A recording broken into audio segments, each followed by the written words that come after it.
Madam ಇವತ್ತು ಆಸ್ಪತ್ರೆಗೆಲ್ಲ ಭೇಟಿ ಕೊಟ್ಟಿದ್ರಿ madam. ಇಲ್ಲಿ ಹುಚ್ಚನಾಯಿ ಕಡಿತ ಆಗಲಿ ಅಥವಾ ಯಾವುದೇ ಬೀದಿ ನಾಯಿ ಕಡಿತ ಆಗಲಿ ಈ ತರ ಕಡಿತ ಆದಂತ ಮಕ್ಕಳು ಯಾರಾದರೂ ರೋಗಿಗಳು ಬಂದ್ರೆ ಅವರಿಗೆ ಸರಿಯಾಗಿ ಇಂಜೆಕ್ಷನ್ ಸಿಗ್ತಿಲ್ಲ ಅನ್ನೋ ಒಂದು ಆರೋಪ ಬಹಳ ದಿನದಿಂದ ಕೇಳಿ ಬರ್ತದೆ.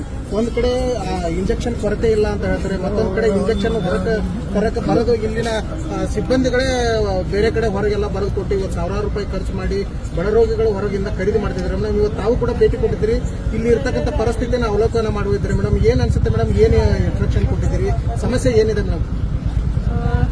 ಇಲ್ಲಿ ಬಂದು ನಾವು ಎಲ್ಲ ಡಾಕ್ಟರ್ಸ್ ಜೊತೆಲಿ ಕೂಡ ಮಾತಾಡಿದ್ದೀವಿ, ನರ್ಸಿಂಗ್ ಸ್ಟಾಫ್ ಜೊತೆಲಿ ಕೂಡ ಮಾತಾಡಿದ್ದೀವಿ, ಮತ್ತೆ ಪೇರೆಂಟ್ಸ್ ಫ್ಯಾಮಿಲಿ ಯಾರಿದ್ರು ಮಗು ಯಾರಿಗೂ ಕಚ್ಚಿದೆ ಅಂತ ಅವ್ರ ಜೊತೆಲಿ ಕೂಡ ಮಾತಾಡಿದ್ದೀವಿ.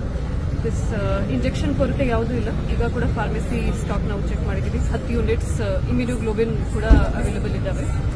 Aunty rabies normal dog bite ಆದರೆ normal anti rabies injection work ಆಗುತ್ತೆ. ಅದು ಸಾಕಷ್ಟು ಕ್ವಾಂಟಿಟಿನಲ್ಲಿ ಅವೈಲೇಬಲ್ ಇದೆ.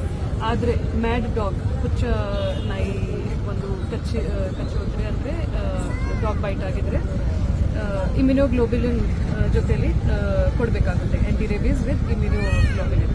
ಅದನ್ನು ಇಂಜೆಕ್ಷನ್ ನಾವು ಇಲ್ಲಿ ನೋಡಿದರೆ 10 ಯೂನಿಟ್ಸ್ ಅವೈಲೇಬಲ್ ಇದ್ದಾವೆ. ಕಮ್ಯುನಿಕೇಷನ್ ಗ್ಯಾಪ್ ಆಗಿದೆ. ಇಲ್ಲಿಗೆ ನಾವು ಪರ್ಸನಲ್ ಆಗಿ ಈಗ ಎಂಕ್ವೈರಿ ಕೂಡ ಮಾಡಿದ್ದೀವಿ. ಮತ್ತು ಯಾರ ಕಡೆಯಿಂದ ಕಮ್ಯುನಿಕೇಷನ್ ಗ್ಯಾಪ್ ಆಗಿದ್ರೆ ಅಥವಾ ಯಾರ ಕಡೆಯಿಂದ ತಪ್ಪಾಗಿದೆ ನಾವು ಅವರ ಮೇಲೆ ಆಕ್ಷನ್ ಕೂಡ ಖಂಡಿತ. ಮೇಡಮ್, ಈಗ ತಾವು ಇಂಜೆಕ್ಷನ್ ಸ್ಟಾಕ್ ಇದೆ ಅಂತ ಹೇಳಿದ್ರಿ. ಈಗ 3 ಜನರಿಗೆ ಇದೇ ರೀತಿ ಇಂಜೆಕ್ಷನ್ ಇವತ್ತು ಒಬ್ಬರಿಗೆ ಆದ್ರೆ ಓಕೆ ಮೇಡಮ್, 3 ಜನರಿಗೆ ಹೊರಗಡೆ ತಗೊಂಡ್ ಬನ್ನಿ ಅಂತಂದು ಅವ್ರಿಗೆ ಚೀಟಿ ಬರೆಸ್ಕೊಟ್ಟಿದ್ದಾರೆ ಮತ್ತು ಖರೀದಿ ಕೂಡ ಮಾಡ್ಕೊಂಡು ತೊಗೊಂಡ್ಬಂದಿದ್ದಾರೆ ಮೇಡಮ್. ಈಗ ಒಂದ್ ವೇಳೆ ಫಾರ್ಮಸಿ ಒಳಗಿದ್ದಿದ್ರೆ ಯಾಕೆ ಕೊಡ್ಲಿಲ್ಲ ಮೇಡಮ್? ಒಂದ್ ವೇಳೆ ಏನಾದರೂ ಮೆಡಿಕಲ್ದವ್ರ ಜೊತೆಗೆ ಮಾಫಿ ಏನೋ ಒಪ್ಪಂದ ಮಾಡ್ಕೊಂಡು ಈ ತರ ಏನಾದರೂ ಹೊರಗೆ ಏನಾದ್ರು ಕೊಡ್ತಿದ್ರೆ ಮೇಡಮ್? ಸಾಕಷ್ಟು ಈ ಹಿಂದೂ ಕೂಡ ಇಂಥ ಆರೋಪಗಳು ಬ್ರಿಮ್ಸ್ ಆಸ್ಪತ್ರೆ ಬಗ್ಗೆ ಕೇಳಿ ಬಂದಿದ್ವಿ ಮೇಡಮ್.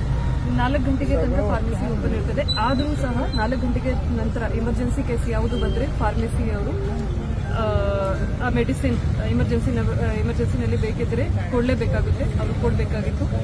ಯಾರ ಕಡೆಯಿಂದ ಏನು ಕಮ್ಯುನಿಕೇಷನ್ ಗ್ಯಾಪ್ ಆಗಿದೆ ನಾವು ಫುಡ್ ಸ್ಟಡಿ ಕೂಡ ಮಾಡಿದ್ದೀವಿ. ಖಂಡಿತ ನಾವು ಆಕ್ಷನ್ ಕೂಡ ಜಿಲ್ಲೆಯಾದ್ಯಂತ ಮೇಡಮ್ ಈಗ ಈ ಬೀದಿ ನಾಯಿಗಳ ಹಾವಳಿ, ಹುಚ್ಚು ನಾಯಿಗಳ ಹಾವಳಿ ಜಾಸ್ತಿ ಆಗಿದೆ ಮೇಡಮ್. ಪ್ರತಿ ಇಡೀ ಬೀದರು, ಬಸವ ಕಲ್ಯಾಣ, ಹುಮ್ನಾಬಾದ್, ಚಿರುಗುಪ್ಪ ಎಲ್ಲ ಕಡೆ ಒಂದು ಸಮಸ್ಯೆ ಆಗಿದೆ. ಅದರಲ್ಲಿ ಯಾವ ರೀತಿ ಸೂಚನೆ ಕೊಡ್ತೀರಿ ಸಂಬಂಧಪಟ್ಟವರಿಗೆ, ಸ್ಥಳೀಯ ನಗರಸಭೆ, ಪುರಸಭೆ?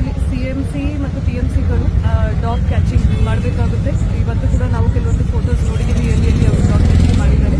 ಆದರೆ ಇನ್ನೂ ಮಿಷನ್ ಮೋಡ್ನಲ್ಲಿ ಈ ಕೆಲಸನ ತಗೊಂಡು ನಾವು ಮಾಡಬೇಕಾಗುತ್ತೆ. ಜಿಲ್ಲಾಡಳಿತ ವತಿಯಿಂದ ಕೆಲಸ ಕೂಡ ನಾವು ಮಾಡ್ತೀವಿ. ಕೇಳಿದ್ರೆ ಮೇಡಮ್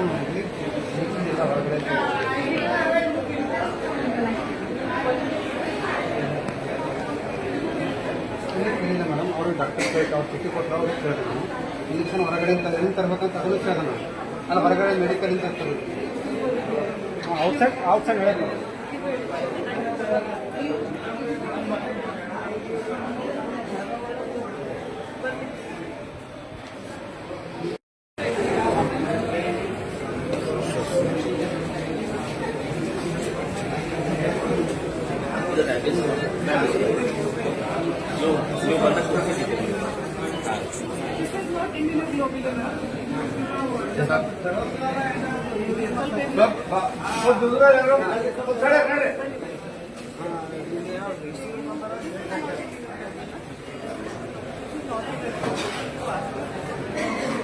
ಇದನ್ನು ಕೂಡ 10 ಯೂನಿಟ್ಸ್